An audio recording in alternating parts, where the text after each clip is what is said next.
and welcome back to our channel. So today in this video we will be discussing about how to delete a post on Bereal. So without wasting much of our time, let's dive into the video. So first and foremost, to delete any kind of post on your Bereal app, you need to first of all tap open your Bereal app itself.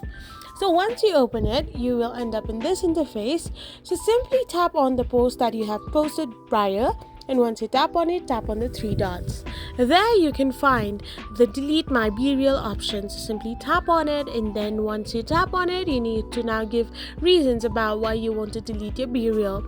After you have given the appropriate reasons, you can tap on yes I'm sure and tap on the delete option. Once you do this, you can see that the post that you wanted has now been successfully deleted from your Bereal. I hope you found this video helpful, so don't forget to hit that subscribe button and do give us a thumbs up. We will be back again with these informative videos.